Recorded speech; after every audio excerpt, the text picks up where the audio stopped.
certain times. You can check later. You know, you should get one. As much as you come to Richwood, you should get one time. You should test it one. You know that song, isn't it? Well, I don't blame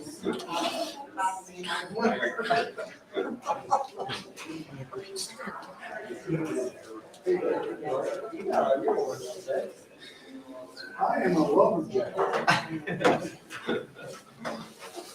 All right, good afternoon, everybody. I've been told I wore the white collar sweater today. That was totally by happenstance. It's wonderful. I can't think of a prettier place to be all day. It's wonderful to be here. My name is Dave Hardy. I'm the Secretary of Revenue for the governor. The governor will be here shortly. And let me tell you why we journeyed up here to Richwood today. We came up here for two reasons. One, to talk to you about the governor's exciting plan to eliminate the state income tax, which will result in tremendous growth for the state of West Virginia. And the other is the Amendment 2. Amendment 2 will be on the ballot and is on the ballot on November 8th. And of course, I guess early voting starts, I know in Charlotte, it starts October 26th. So we've got a constitutional amendment. It's very, very important. Let me tell you about Governor Justice. He honored me by asking me to be the Secretary of Revenue in January of 2017. And we got there and we were getting settled in.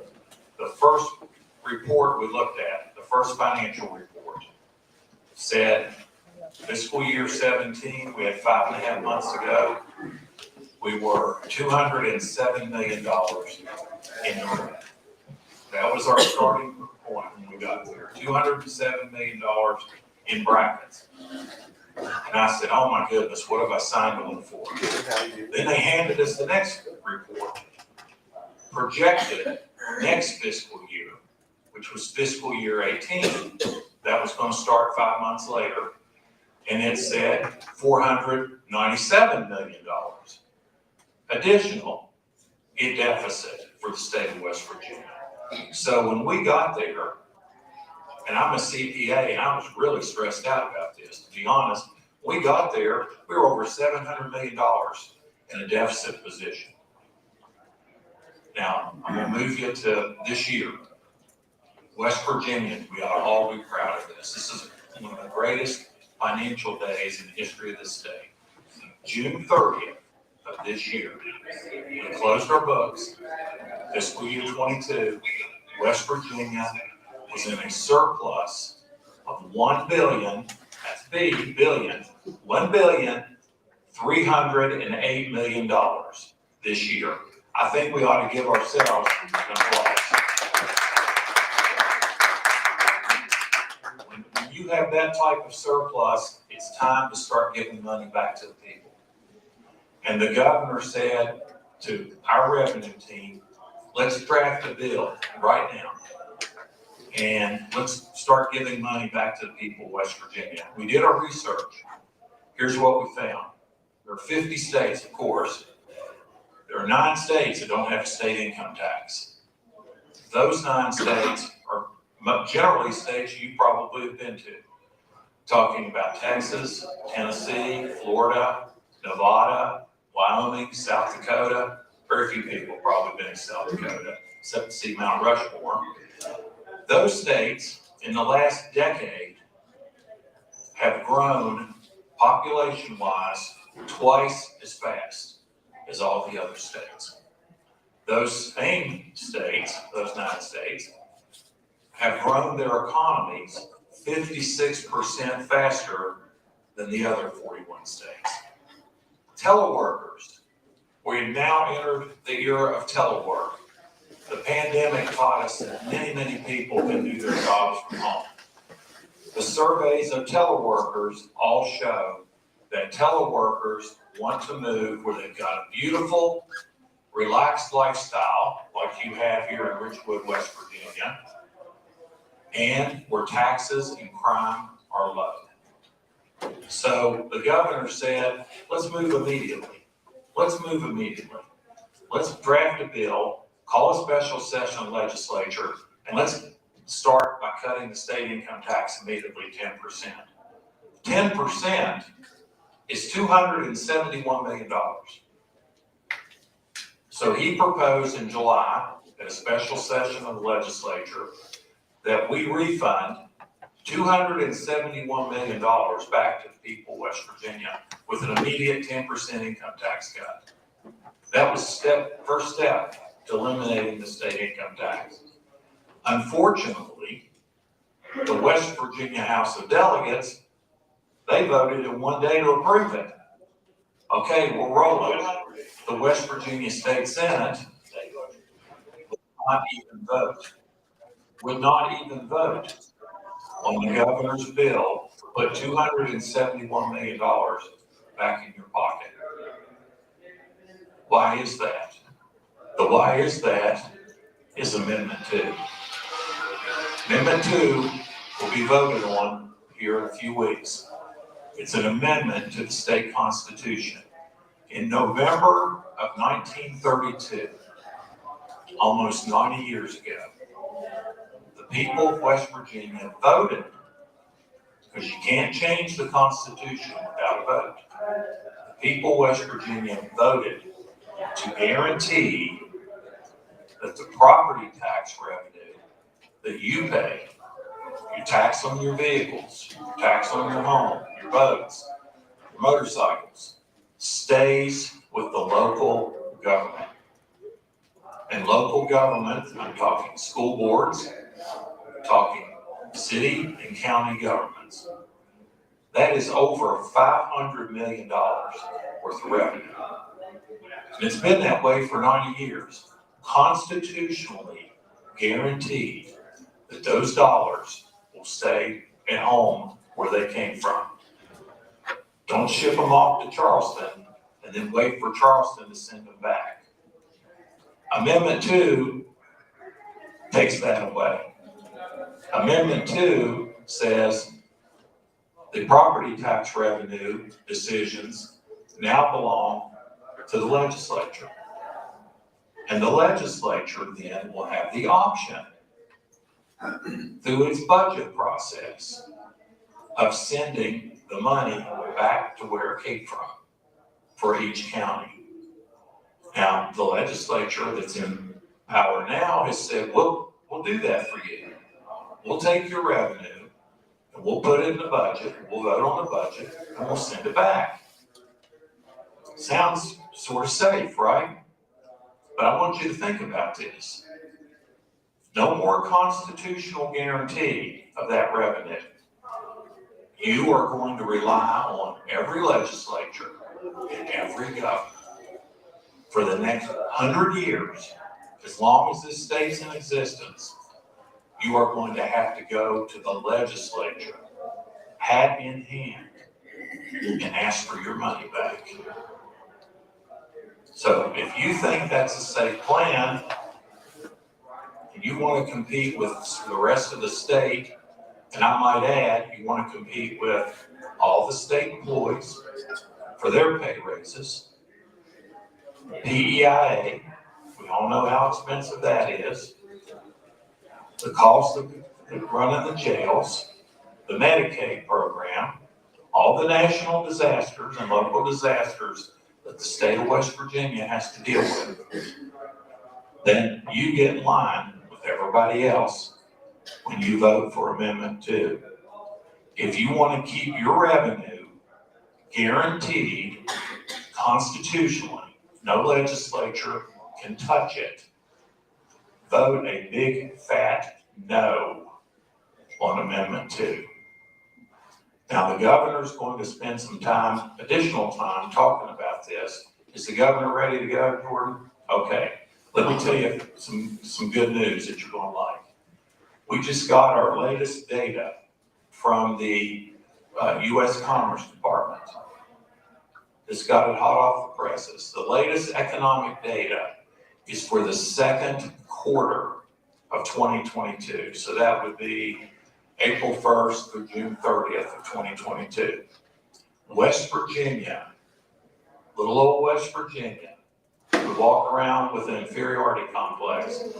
We had the third fastest growth in our domestic product in the second quarter of 2022. The only states that were ahead of us are Texas and Florida. Texas and Florida were third out of 50. Also notice that Texas and Florida, in addition to a lot of other things, don't have a state income tax. So we are moving. We are moving. West Virginia is growing economically. All the states around us, and we compete with those states every day. We compete with them because we're always trying to get people to move here from there. All the states around us, their economy shrunk in that second quarter. Our economy grew at the third fastest rate in the country. Now the governor is going to come here in a few minutes, and I hope he brings Babydog with him. That black chair obviously is not for me. That black chair there is for Babydog. And the governor's going to give you a lot of ideas. And then one other thing that needs to be said. The legislature was really smart. They said, if you'll vote for Amendment 2, we'll eliminate the car tax. So about a month ago, the governor came to the Department of Revenue and said, show me a way that we can eliminate the car tax in West Virginia. And we drafted a bill for the governor, which will be introduced on the first day of the legislative session, that will give you 100% dollar for dollar rebate on your car tax. So you pay your car taxes past September, you hold on to that receipt. Every time you pay your car tax, you hold on to it, because we're going to have a portal. West Virginia State Tax Department is going to create an online portal where you can go on and apply, submit the receipt, and you will get either a wire transfer or a check back for your property taxes. If you don't like doing it on the computer, interesting fact, 87% of West Virginians now are filing their income taxes through the computer. But for the 13% that don't, that would include my 90-year-old mother who likes to fill out a form, you will also have a one-page form that you can send in and get your property taxes back. That is going to put $127 million back in all of our pockets. So we do this income tax, we rebate the car tax, you are going to see a reduction of taxes of roughly $450 million right now. So the governor, I believe, is here. And the governor that took us from a $700 million deficit to a $1.3 billion surplus in 5 years, 36th governor of the state of West Virginia, the Honorable Jim Justice.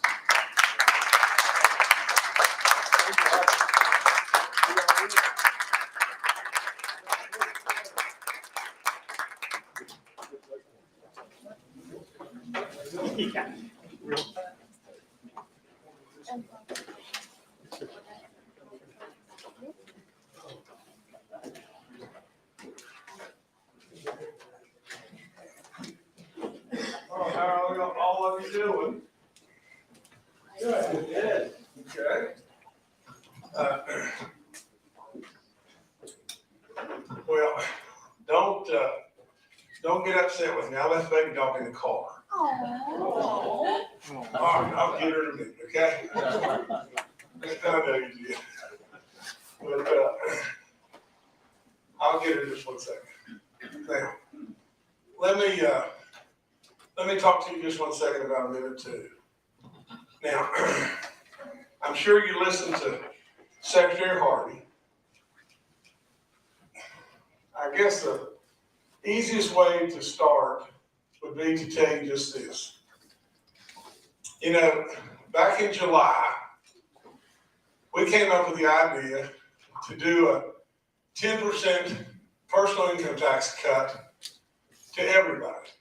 Now, and in doing so, what we thought the obvious that would happen would be just this. You know, I'm a Republican. We had Republican majorities in the House and the Senate. Republicans love tax breaks.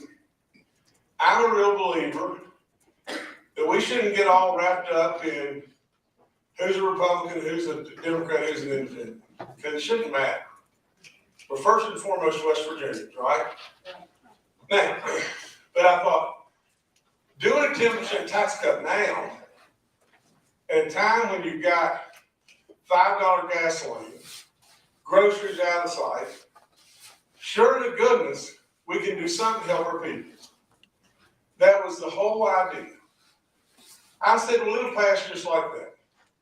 So I called a special session. Now, this is in July. We just finished the year end, and we had $1,308 million surplus. Now, the tax break would have been $254 million. That's what would have gone back to you. We had $1.3 billion. 254 was going to go to you. I knew it would pass just like that. The House passed it in a day, and then it just stopped. Out of the clear blue of nowhere, it just stopped. Well, I couldn't believe it. And I said, well, what in the world is going on? And then we tried to talk, and we didn't get to first base. And we tried to negotiate, and we didn't get to first base. And then the truth started coming out. Basically, leadership on the Senate side, the Senate president and the chairman, the finance chair, and they've been going around for a year and a half, and I didn't know about it. And they've been promising things to county commissions and school boards and everything about this great plan they had. And then I did know this, that they tagged with it getting rid of your car tax. And basically, that was their effort to like it or not like it, but buy your vote. Because you would have gone and voted for Amendment 2 in a second because you just thought it's getting rid of your car tax. That's all there is to it. But Amendment 2 doesn't have anything at all to do with your car tax. And I had to figure a way to stop that. Stop the car tax syndrome. So we did that. We came up with a way, and you can etch it in stone right now. You not only will get a rebate for your car tax that you paid in September that started in January. It's done. It's gone. You won't pay your car tax anymore in the state of West Virginia. It's gone. So, now you've got the real meat and potatoes about what is Amendment 2 really about. Well, Amendment 2 is really about changing the Constitution. That's all it is to it. The Constitution has been really in effect a long, long time, but in 1932 was the last time we tried to flirt with doing anything like this. A long time ago, 90 years ago. And it's worked fine and dandy for 90 years. Basically, what is happening is just this. In order to get the machinery and inventory tax, and that's what this is all about. Basically, what this is really about is in DC, you see all the time that DC has become the swamp, hasn't it? Well, a lot of you maybe don't have any idea what the definition of really the swamp really is. But what it is elected officials that basically lobbyists come to them with real money and real perks and real promises. And then they get the elected officials lined up their votes on their side. And the lobbyists are employed by some special interest group, Sierra Club, big giant corporations, whatever it may be. So then basically, instead of the legislatures representing you and your wishes, they become hostage to the lobbyists and wedded to a situation to do exactly, they basically sell their soul. Now that's the definition of the swamp. And in DC, it's rampant. And unfortunately, that's exactly what's happened in Charleston. Because what's happened is you've got people that want to run for the next highest office. And basically then you've got manufacturers or whomever it may be that through the lobbyists say, well, if you'll do this for us, we'll support you in your campaign fund, we'll support you in running for the next office, and before you know it, they're off and running. And then they say to themselves, we can't get this passed unless we trick the people. We'll put the car tax with it. We'll trick them. And then they'll vote for this for sure. And then, basically what you're doing is you're opening the floodgates on something that absolutely, and whether you believe me or not, at the end of the day, you see, I can't lose in this because I know I love you and I care about you. And I know just this, that I am telling you information that is as truthful as anything could ever be told. And if you decide to vote for Amendment 2, absolutely you will blow your own legs off. And when that happens, I'll be gone. You know, I'll ride the way to the end and I'll go to every parade and cut every ribbon and try like crazy to bring more and more and more business to West Virginia, and I'll be gone. But I'll see you. And I'll see you at Walmart or somewhere. And if you have really voted for Amendment 2, I'll absolutely be respectful, but I'll look right at you and say, I told you so. Because absolute dupe will happen, and it'll be bad. And what I mean by that is just this.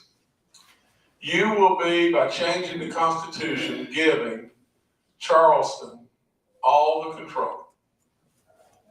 You right now have an income stream that fuels your county, fuels your town, fuels the schools, fuels the seniors, fuels the police and the firemen. And you're going to give all that away. And then you're going to bet on the fact that Charleston will give it back. You can't be crazy. I mean, in all honesty, Bob Pruitt said it the very best, the former football coach for Marshall. He said it'd be nothing exactly like just this. A bunch of politicians up here saying, give us your wallet and give us all your money. And we promise we'll give it back. You can't be that silly. There's no way. No way. In all honesty, just think. We're percolating along and doing and good and good and good and good and good. Do you really believe that it will be that way forever? And if that be the case, don't you see things around your households or your businesses or whatever it may be, that stuff happens? What are we going to do if we just factor in that nothing is ever going to increase? Nothing. We're going to have a flat budget forever. Nothing's ever going to change. Well, that's the dumbest thing in the world. But what's going to happen if we want to give pay raises to government employees? What happens if you've got matching dollars to get highway work in the state? What happens if PEIA goes upside down? What happens if stuff happens? And it will happen. Now, and when it happens, like it or not like it, but this is the absolute gospel fact. When I walked in the door of the state of West Virginia, it was bankrupt. Any way you cut it. I'm a business guy. It was dead, dead, dead, dead, dead, dead, dead. Now, today, we're cooking, and we're really going. But I'm telling you, if you factor in all this stuff, car tax, machinery and inventory, and you then decide to layer in 10% on your personal income tax, you're talking about $900 million that's going to be gone out of the revenue of the state. If you have any bump in the road, the only thing they're going to be able to do is exactly to a T what was being done when I walked in the door. Cut. That's all they can do. They won't have the money. No matter what, they will not have the money. And when they don't have the money, they're going to look at you and say, well, you can get by on 80% of what you have. And if you can't, you're really, really, really going to be in trouble. Now, if that isn't bad enough, it gets worse. And here's how it gets worse. It gets worse this way. Should we really, these were your tax dollars. $1.3 billion surplus. Should we really and truly not be given the money if we gave something back? Why in the world should we be giving it to our people? Why should we be given a gigantic amount of this money to big, gigantic out-of-state corporations? And the other thing that you may find really amazing is just this. I'll promise you to God above, who do you think in this room would benefit more from the passage of Amendment 2 than anybody in this room? It's me. And I'm the guy telling you don't do it. I would benefit to the tune of millions of dollars. And I'm sitting here telling you don't do it. You see, the reason I'm doing that is because I didn't sign up to do something for me. Now, I signed up to be your governor for you. Now, this is you've been deceived and you didn't know, you couldn't have possibly known. For God's sakes living, I didn't know. But the House and the Senate got together, and many good people in the House and the Senate, the leadership of the Senate would never even let the senators even vote.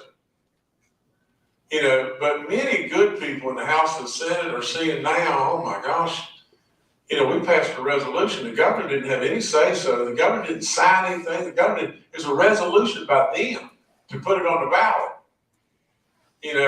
But they see now that what they thought was so benign could be really toxic, and it could really hurt a lot of folks.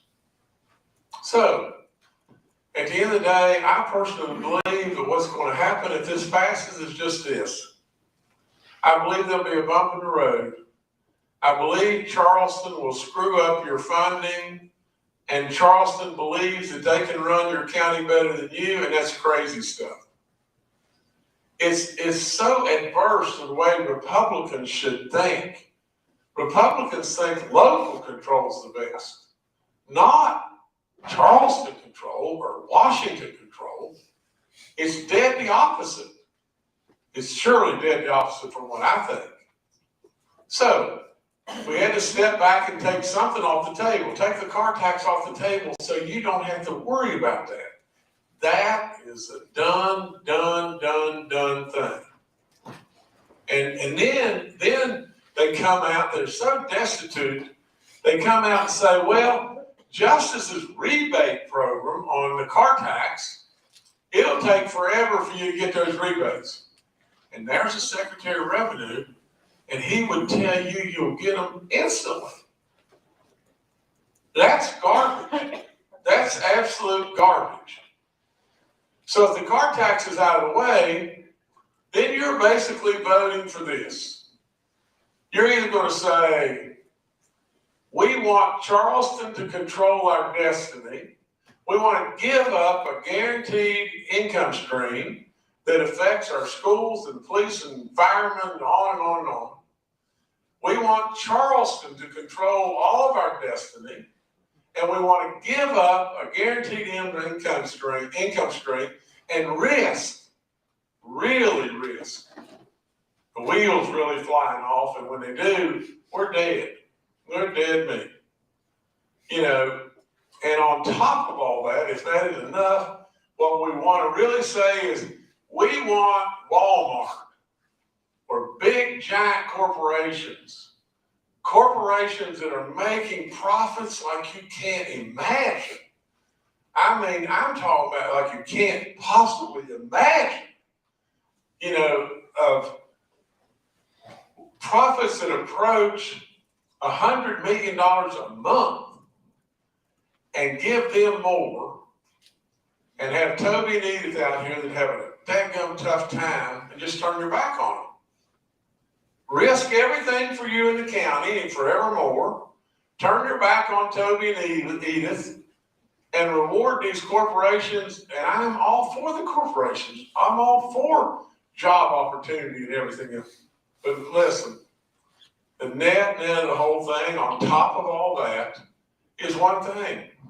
And I'd ask you, just kind of close your eyes, open your eyes, and just think about the second you close your eyes that what if West Virginia, which needs growth of people more than anything, period. We need people. I mean, people. You know, we need people for tourism and the great timber business and waters and don't forget our coal and oil and gas and all that kind of stuff. We need people for high tech and arts, and we need people. Just think, how's Tennessee doing? How's Florida doing? How's Texas doing? How's South Dakota doing? How's Wyoming doing? Do you realize that 2/3 of the population of this country has to drive right through us to get to one of these states that doesn't have income tax? And wouldn't you rather 10 million times over, wouldn't it make more sense for us to put all kinds of money in your pockets? You live here. You know what you'll do? You'll spend it here. And if you spend it here, you're our own stimulus package.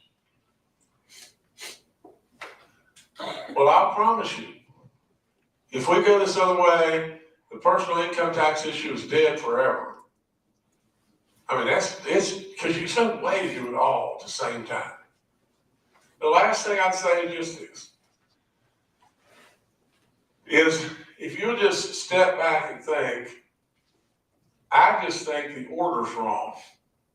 It's not all wrong to want to someday get rid of your machinery inventory tax. But it's wrong to put it in front of the people. And that's what we're doing. We're rewarding corporations that are already doing unbelievably good and and really not standing here trying to help Toby and Edith in this inflation stuff that's eating them alive. Why in the world don't we do this? Why don't we get rid of the car tax and it's gone? For God's sake, the living, don't pass Amendment 2 so you don't change the Constitution. You don't endanger the counties ever. You don't endanger the services of the counties. Why do that? And then start on a pathway of getting rid of your personal income tax, reward you again, and then see, just breathe. Breathe just a second and say, daggone, the surpluses are continuing. So then let's pinch off a piece of the machinery and inventory and bite another bite off of it. And before you know it, we could do it all. but it's going to take some time, and we've got it completely backwards. We're trying to put the machinery inventory tax and get rid of, and get rid of your ability through the Constitution to maintain local control. We're doing it, and forgive me, but ass backwards. That's all there is to it. And it's dangerous, and you didn't know it. And my last, and I'll take any question you want to ask. It's just one thing. What I've seen, you see, I only came out and started talking about this about 3 weeks ago. Because I tried every way in the world to negotiate and do everything in the world and just got the door slammed. And I kept saying, why in the world is going on here? And then the obvious was just this, the swamp. The obvious is promises and money going around everywhere and run for this office and do that and everything. The swamp. And so they're wedded to this. They're wedded to the fact that they can't get away from it. The legislatures that are wedded to this, they can't get away because they've already sold their soul. Now. So in all of that, where you are right at this moment in time is 3 weeks ago, I came out and said, hold on, everybody full stop. And when I came, and people like yourselves, you were sitting in bewilderment because you thought, well, I didn't know this. I thought this was just about the car tax. I didn't know all this stuff could happen. And then, now, you're beginning to really understand. So first, this is almost like the Santa Claus deal. First you believe in Santa, then you don't. Before you know it, you are Santa. Think about it. Now, in this situation, first you didn't know, then you really began to know, and what I'm seeing all across the state is now you're mad because you were really getting hoodwinked. You're mad. And literally, this thing from a polling standpoint, at one point in time would have probably passed 90-10. There's a poll just came out in Metro News. I don't want you to sit on your laurels and think we're there, but the poll just came out. 15%, 14% said not decided. 22% said we're going to vote for it. 63% of the people said no way. Now, in my opinion, it'd be crazy to pass this. I'm not here to create a food fight. I'm not here to, just run through the jungle and say, look what I did. I'm in my gospel living. I had 1,000,000,000,000,000,000,000,000 to 1 rather than doing a lot of stuff, except this is the most important thing that could possibly be because it's about to blow us to pieces. You can defeat this and you can pass it. And if you pass it, I'm going to see you at Walmart. But actually, I don't believe you're going to pass it. I believe overwhelmingly you're going to agree that this is crazy stuff. And we got tricked because you did. Now ask me anything you want to ask me. Please do. Yes, sir. I'm just curious, where the heck did all this money come from? I probably should be asking the Secretary of Revenue here. How come we, within 6 years, made over $1 billion? What did you do? Well, I can answer it, but maybe you can answer it better. We've all really, and I'd like to sit back and say, well, I did this, I did this, I did this. And I'm not going to do that. I really believe, and I believe this, I believe the good Lord made me Jim Justice for a reason. And I really believe he made every one of you who you are for a reason. And I am absolutely confident as I can be that he's ruddering the whole boat, and I'm just kind of riding along. And he tells me stuff. I mean, for crying out loud, I walked in on day one and said, we've got to embark on, I mean, first of all, you had nowhere to turn. You had to create an instant job. You couldn't go out here and level off a piece of land and hope somebody's going to come. You had to have an instant job. And it just hit me one day. I said, well, what if we let every road job on the books tomorrow? Well, that would create all kinds of instant jobs. What would it cost to do that? And then we just started figuring on a way to do it, and lo and behold, that's where Roads to Prosperity came from. Then all of a sudden the idea hits us, for crying out loud, just look outside. I mean, just for crying out, just look. And the condition of our parks was horrible, and tourism was doing nothing and everything. And we said, we've got to be proud of our own pond. And then as far as education, we had to change our image. And we still got lots of ways to go with education and everything, but we had to just say, we're going to make education our centerpiece. And lo and behold, before you know it, everything started working. And then when it started working, it just got bigger and bigger and bigger and bigger. And lo and behold, look what's happening. I mean, we're killing it. That's all there is to it. In the first 3 months of the year we're in now, we've got an additional $427 million surplus in 3 months. Well, listen, I'm telling you, the God's fact, if Jim Justice dies, when I came into being, we would have done anything on the planet, anything, to have gotten a 8-job water bottling plant, anything. Because it was 8 jobs. And I still want to respect 8 jobs. Don't get me wrong. But today, you've got everybody in the world calling us. And you know what? Whether it be Berkshire Hathaway or Nucor or Pure Watercraft or Green Power or whatever it may be, because they're all coming. You know, whatever it may be, not one of them.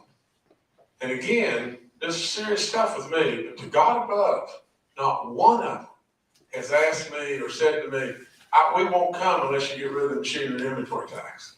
Nobody. So why are we doing it? Why in the world are we doing this stuff? So anyway, Ned, ask me something else, please. Yes, sir. First of all, thanks for coming, and I'm interested in that portal that Mr. Harvey talked about, creating a portal and getting a rebate. That just sounds like government to me. Why don't you just get rid of car tax instead of making it complicated and having to do rebate and whatnot? Because it takes changing the Constitution. Property tax. In order to be able to do that, we have to change the Constitution. If we change the Constitution, it puts everything in the world at risk. Sure, you've been told that it'll make it a little complicated and everything. Well, bull feathers, it's nothing. It's nothing. 87% of your car taxes are paid electronically anyway. You talk, Dave, you talk about this. The governor's right. If you want to change any part of the property tax structure in the state, you have to do it through a constitutional amendment. So what we came up with was, you still pay the car tax, but you get the legislature decides to give you 100% rebate on the car tax. So you take your car tax receipt. We have state tax department already has a very state-of-the-art portal website. You'll go to My Taxes and you drop it down. It'll say car tax rebate. You hit car tax rebate. You fill in 2 or 3 fields, and then you submit electronically, or you can do it by good old-fashioned U.S. mail, a copy of your car tax receipt. And as the governor said, 87% of the income taxes in our state now are paid electronically. 13% of people, of course, are still doing it by paper, which would be your option. And then you get a wire transfer back of the car tax rebate very quickly. Or if you choose and you want to get a check, you can indicate you want a paper check. But most people prefer nowadays the wire transfer. What about people who have to pay taxes on their property and stuff like that, they're talking about gonna cut part of that out? Like, I heard. Took on land in this house, in a town, unknown home, I had to pay taxes on their property. I heard they're gonna cut it off. Okay, Dave, you want to talk about that? But basically, he's saying, what about us cutting off additional property tax on your homes or whatever like that? If I can make a stab at it, I'll just tell you just this. That's what I heard, I've been here now on the radio, they're talking about cutting taxes off of, different homes and stuff. Would you have a minute, Charles? Well, let That's me, what I've been hearing on the radio all the time, I listen to it every morning. okay, Dave, you talk. I haven't heard anything at all from anybody about getting rid of that property tax on your real estate. I will say this, if the legislature puts the counties in a jam, the counties are more likely to raise the real estate property taxes because personal property tax money will be gone. So that's another risk in turning over your property tax money to Charleston. But I haven't heard any conversation anyplace, to be honest, about the real estate tax. And I'm 72 years old, and they told me at the next county sheriff department, I don't have to pay no taxes on my property, that's what they told me. Homestead. Yeah, and you raise a good point. The homestead exemption has not been raised for quite some time. And the legislature does have the option of changing the homestead exemption for seniors. And that has not been changed in a long time. Yes, ma'am. With a $1.3 billion surplus, I'm curious about what are we gonna do to try to get teachers to come to West Virginia? Well, first of all, let's be really fair. Our teachers were underpaid. And we did a 5% pay raise, then we did another 5% pay raise, then we've done another 5% pay raise. Every single one of those is historically the largest in state history, every one of them. And the other thing that I just proposed just the other day to all the school superintendents is immediately doing another 5% pay raise. And before I leave, I would hope that I could do another 5% pay raise, which would be a 25% pay increase for all government workers before I left. Okay? And if I could pull that off, it surely takes us to a different level as far as being competitive with other states. But here's the thing that is the real kicker. We've got so much going on in our schools that's good stuff. We want it to be better. We want our test scores to be better and all that kind of stuff. But I'm a real believer that test scores alone are not the real indicator as to what is really going on within the schools. Now, we can make it a lot better. And we've got to continue to strive to do better. But there's just all you got to do is just say just this. Go, especially to our elementary or middle schools, and just ask the kids, what do they think of their teacher? Well, they usually think their teacher is either a god or a goddess, one of the two. And then ask you how much it meant for you to not lose your school here in this community. Well, your school is the heart of the community and everything. So if you love your school, they gotta be doing something good. And if all the kids love their teachers, they gotta be doing something good.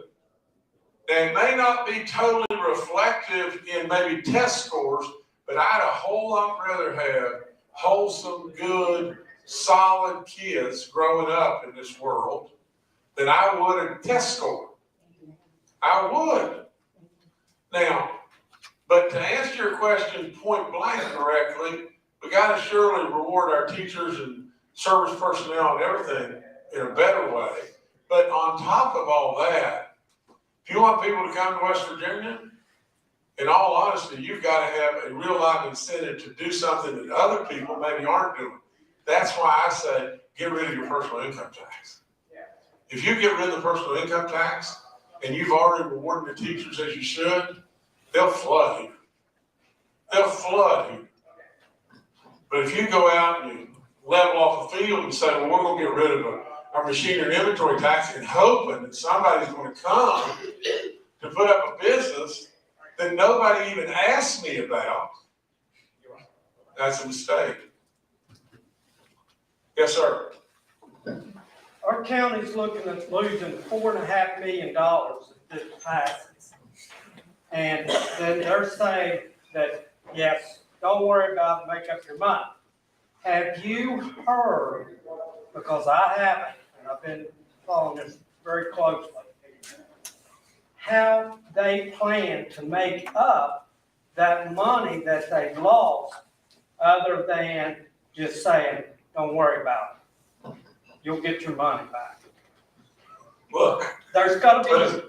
listen, I got it. And your question is so valid. Just think about it. Has anybody here seen their plan? Has anybody seen it, as to what it's gonna be? And you haven't. For God's sakes, living, we haven't hardly even seen it. It's just funny money. That's all there is to it. It's just, trust me, and we're gonna get your money back. But I'll promise you, without any question, if the surpluses don't continue and continue and continue, they can't get your money back. There's no way. There's no possibility. You're absolutely just walking right up to the table and shoving it all out there and saying, I'm all in. And your governor, and I say this not egotistically, is a guy that took you from bankrupt to these ungodly surpluses to sit here and tell you don't do that. That's crazy. And you're going to put your faith in somebody that wants to run for the next highest office, and they've got the lobbyists just feeding all kinds of whatever it may be. It's silly. It's just silly. It's so risky, it's off the chart. And the only thing in the world they can say is, like you've heard, is you're going to have to punch 2 more buttons or send in a paper to get your car tax stuff back. Well, bull snot. Really? I mean, if we can do that to avoid changing the whole Constitution and putting all of y'all upside down and reward and have a chance of rewarding our people rather than big companies, it's just, this is so dangerous, it's off the chart. It's just dangerous. Now, let me tell you just this. I'm telling you fact. Between now and the election, these big companies want the money. They do. And they're going to be on the airwaves and everything else, and it's going to look like to the people, well, if you do Justice's plan on your car tax rebate, it's going to take, 10 seconds longer.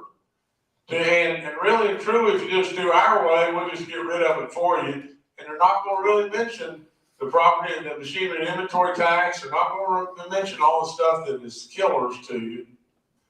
They're not going to mention really changing your Constitution, changing local control to Charleston control. They're not going to mention any of that. But you're going to have enough money to run ads that are going to trick more people. So in other words, if you believe in what I'm telling you, this handful of people here, then you become the disciples. And you got to go to work.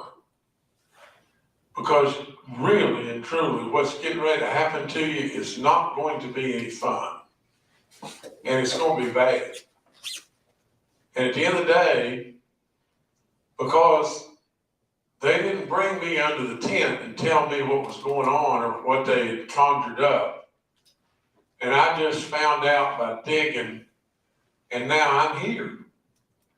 And I'm here trying to help you and tell you, at the end of the day, I don't mind taking the errors and taking the hits and all this stuff and charging up the mountain. But when I look back, I gotta see you too. And if you're not back there, it gets awful lonely real quick. You gotta get to work. You gotta tell all your in-laws and outlaws that this thing is crazy land. And we gotta blow this thing up. And as soon as you blow it up, the things that are gonna happen is just this. I have the bill. I mean, you can go online and look at our bill. I have the bill written end to end. The revenue department and all their lawyers and everything end to end on how you can get rid of your car tax spoofing. And it'll be the first bill that comes out of the governor's office on January, whatever, the first day we go into session, it'll go straight up. And you know what? If you blow this up, there's no way on this planet, no way that it won't be passed that fast unanimously. You know why? Because you'll kill them if it doesn't pass. You will go completely crazy on it if it doesn't pass. And they just turn their back on you and say, no, we're not going to do it. You're already mad, but you're going to be really mad then. They're not suicidal. No, they're not. It'll pass just that fast. If there's anything, yes, ma'am. I have a question. I know like with your property taxes now, if they go delinquent, that's gonna change and go to the state. Or will they sell that at the state house on the floor? Dave, you got to answer this one. Not this way or my pay grade here. Sorry, I You mean if someone doesn't pay their property taxes, Yes, but property. then it'll still be at the county level. I thought that was changed to the state, that the state would take those, Yes. I'll have to stay on instead of the sheriff. Yeah. yes. Okay, that must be something the legislature's done recently. I'm not familiar with that. What it does is give local municipalities the opportunity to bid on dilapidated property. It's a pretty good thing. Okay. So, it brings our fee off the cost. But it's still a county program, but auditors administering. Okay, this doesn't really have any effect on that one way or the other. It's still a county program. The sheriff actually. See, I'm not familiar. I'm not familiar with And I that. didn't mean to stop, I didn't mean to blindside you there. No, It's just that it came up and I thought, well, how did that even happen? You talk about things going to the state department. That was changed, I think, in the last legislature. The sheriff has to certify the delinquent properties by November 1st. Then it goes to the auditor's office. McCluskey now controls the tax sale, which will be in the spring now, won't be at the end of the year like it was. Then the process of the 18 months to renew goes away, it becomes like a 60-day period. They talked about it for a couple of years in our commission meetings and things. But it's supposed to take place this year. There will be no tax at the end of the year. But you're saying, go ahead, I'm sorry. But, I mean, what happens to those, there's folks out there that work and have a hard time, and I don't mean to be, again, I don't mean to be blindsided, these questions that I had, I didn't even know that came upon us, and people were talking about, getting, things in the state department, controlling our, properties. Right. But the state allows you to make, it's a pretty good program. If you are delinquent in property taxes, the auditor can set up a payment program for you to pay up. It's a, like Craig said, a couple years old. That's basically what I was going to say. I was going to say, the downside of this is just this. I mean, if you have a delinquent property or delinquent property taxes on, abandoned piece of real estate or whatever like that, I think by what you're telling me, and again, I'm not prepared to talk about that because I don't, that's that's not affecting us in this magnitude. Somebody doesn't pay their property taxes, it's a delinquent building and everything, then to streamline that process to be able to help the counties and everything, it may be better. This may be better. But in what I'm talking to you about, this, that doesn't have any bearing on what I'm talking to you about at all. I understand. But what you're saying is, it's another kind of overreach that Charleston has control of something that used to be with the counties. Exactly. Yeah, I get that too. It's, and I personally believe that there are functions that Charleston can do better and streamline and help us. There's no question about that. But in most situations, when you get Big Daddy controlling everything, it makes it, most generally, it can get screwed up. But in this situation, we're not talking about that. We're talking about your car tax, how to get rid of it, how to make sure that you don't have to pay your car tax. And then just the simple foundations of just this is, crying out loud, we need to get the money in the people's hands. They're the ones that are really hurting. And then right behind all that and everything, if you don't watch out, you're just risking too much. You're going to put Charleston in charge. And Charleston is, if they have a bump in the road, Charleston's not going to be able to do anything, guys. That's the thing. If there's, all right, listen to this just a second. What if we go outside, we turn our cars on, we turn the radio on, and all of a sudden there's stuff all across the airwaves that Putin, the Russian guy, has put off a tactical nuclear weapon in Ukraine. And it could happen. Now, just think, we don't think it's going to happen. But what do you think happens when that happens? In minutes, the stock market will be 9,000. Your 401ks will be toast. In minutes, you will have a situation to where the rainy day fund will not be able to maintain itself, and so the state will have to put money in it. And if the state's got to put money in it, that's a bump in the road that I'm telling you is going to happen in some form or another. And then the next thing, if Charleston has all your control, then the next thing Charleston's going to tell you as a county is, we can't give you all your money back. And they can't. See, they're compelled by the Constitution to have a balanced budget. They can't give it back no matter what, if something happens. And I'm not talking about just a nuclear bomb. I'm talking about what happens if PEI is upside down. What happens if the coal market turns bad? What happens if the gas market turns bad? What happens if really and truly Biden, who I think is completely crazy in many ways, but what happens if he just decides arbitrarily, we're not going to have anything to do with fossil fuels, no matter what, you can't mine them, you can't do anything. Push. What happens? Somebody tell me. There's going to be something happen. And when something happens, and Charleston's got all the control, you won't get your money. You won't get your money, sir. Yes, sir. Thank you for coming, Governor. I appreciate that. A better illustration for anybody that lives in Richwood is after the flood, right? I was on council. I was the city recorder. The state shut the money off.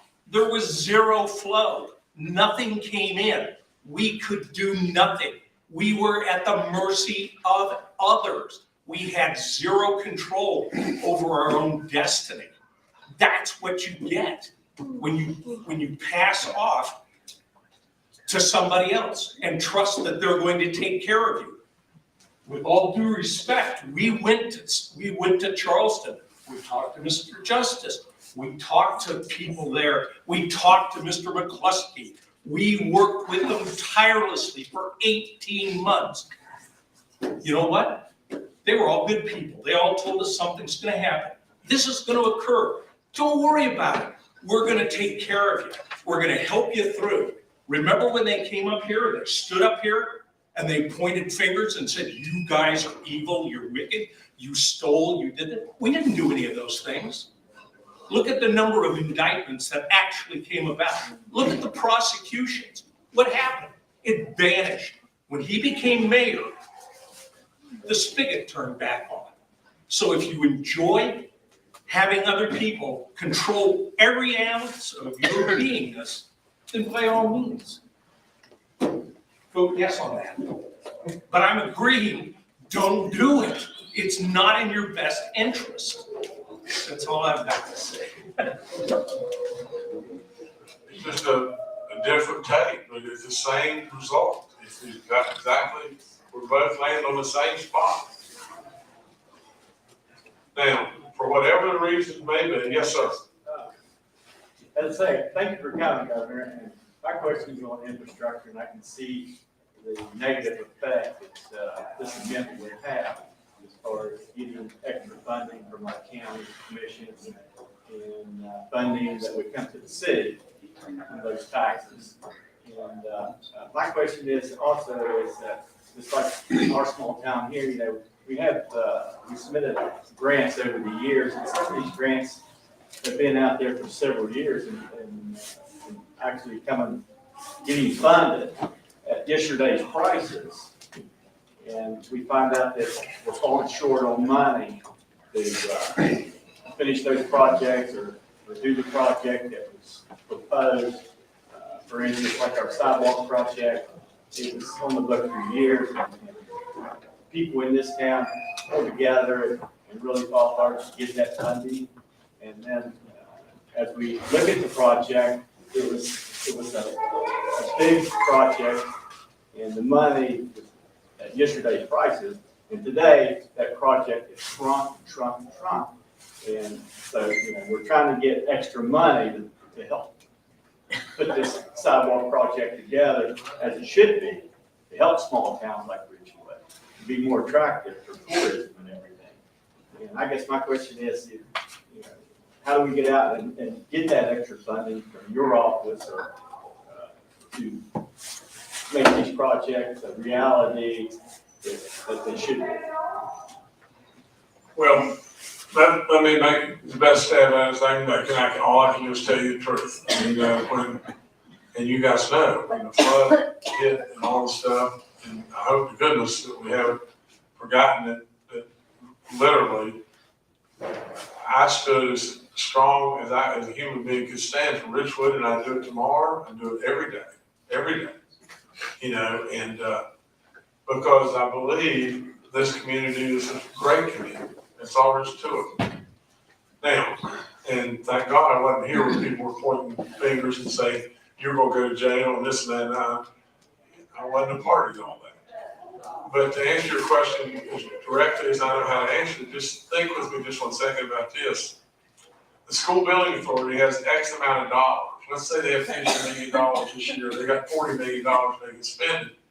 Do you know what's happening with the school building authority? Exactly what you're saying. The school building authority right now is finding that the cost to do a project that they said was going to cost $12 million is now costing $18 million. It's gone up 50%. 50%. And so all of a sudden now they've got X amount of dollars and they can't do but 2/3 of the amount of projects. They can't. Now, we have all kinds of stuff going on. And that's why I say, if we can keep the stuff going like we're going, you know, whether they be, you know, there's a matching dollars that we have set now aside $250 million to do all these grants and everything for water and sewer stuff. But there is so much of that that is available to us right now.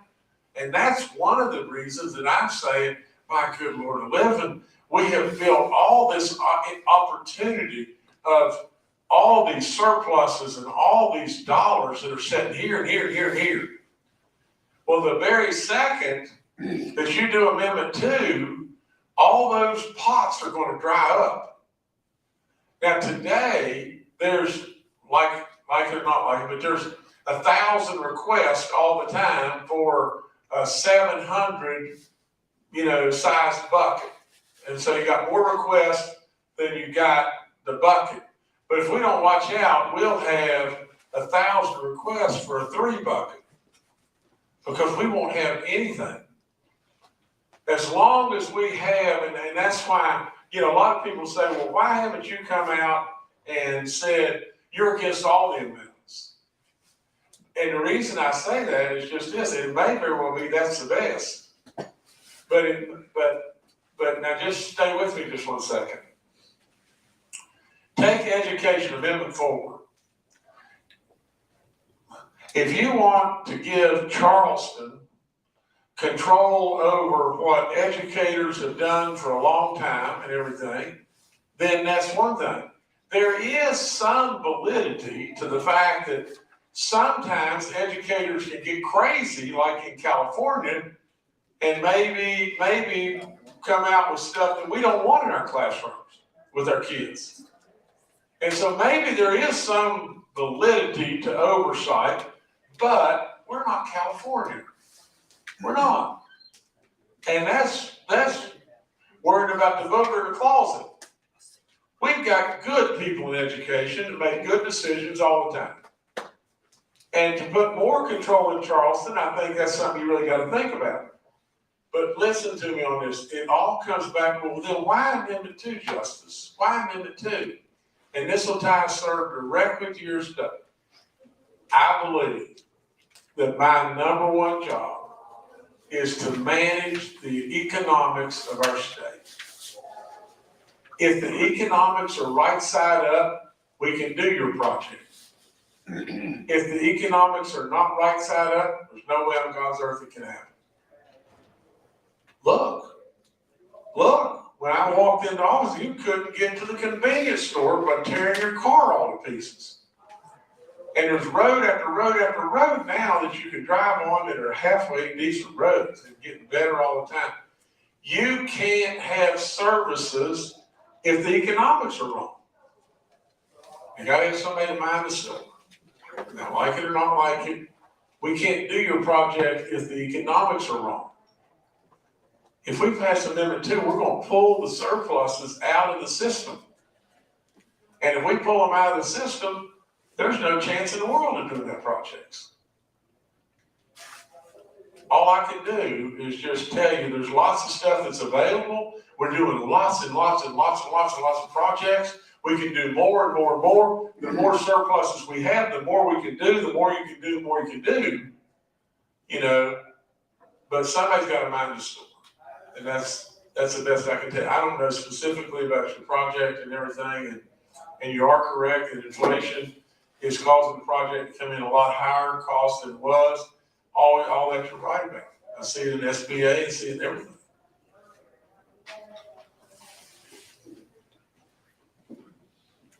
You've heard enough from me. I told you, I know, Nathan, you got to carry Babydog in. You got to carry her now. Don't let her walk. Carry her.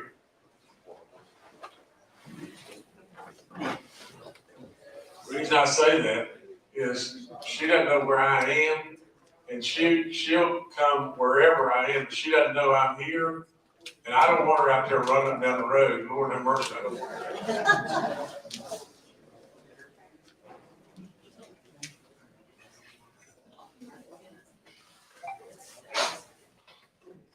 And then if y'all want to come up here and say hi to her, I'll stay right here with you, okay? Yes, sir. Can I speak just a moment? Absolutely. I'm Jewish, but I'm born in West Virginia. I'm glad you're back. I made born in West Virginia. I come here quite often to visit our home state. Good man. I want to compliment you. Things are improving. I see a lot of facilities being improved on. I know we've got a lot of problems in the state there. This city does too, but exactly, amendment you're speaking about, I don't understand, I don't know all the details about it, but I agree with your principle. The more you turn over the government, the more you're going to lose. And I'm in favor of giving everything as much as possible to the local. Now you said that. And thank you for the time, sir. God bless you. Thank you, sir. Okay, you got to take her that way. Go that way, baby. You missed me, haven't you? Let's do this, it'll be easier.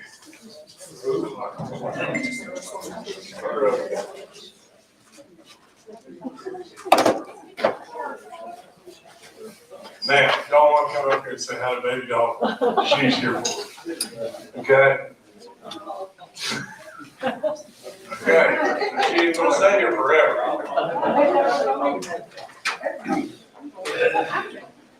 I want to take that little boat.